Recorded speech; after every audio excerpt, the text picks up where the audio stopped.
Fuck that, we can go M for M.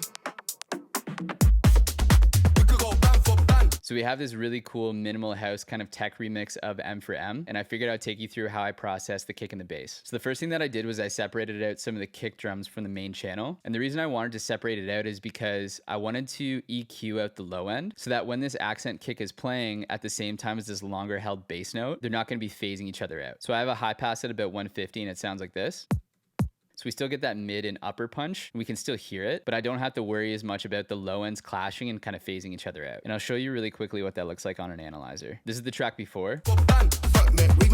And I'm specifically looking at this part right here. This is our kick in red and this is our bass. And this little circle here is where the accent kick and the bass are hitting at the same time and they're kind of phasing out a little bit. And you can see that in the waveform. This isn't the end of the world, but if we can fix it or make it a little bit better, then we may as well. And this is what it looks like after. So we can see that the bass looks a little bit more consistent and we can tell from the waveform it's a bit more consistent too. On the main kick channel, I have kick tweak setting number 5 is a little over 50%. This is adding some saturation and compression to the kick.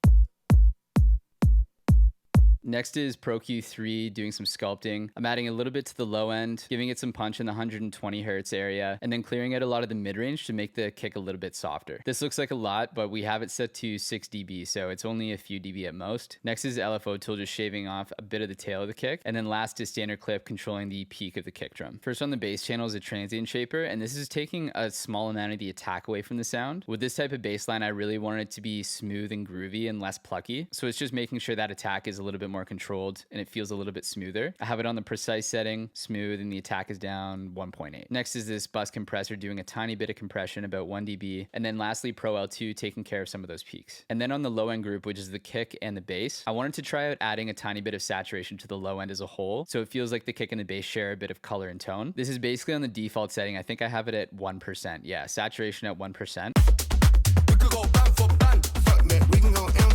And that's it. I didn't feel like the low end needed any crazy compression or anything after this. The kick and the bass are individually compressed and they're grooving nicely, and I just didn't feel like it needed more glue or cohesion in that sense. I hope that helps. Hit me up if you want to work together.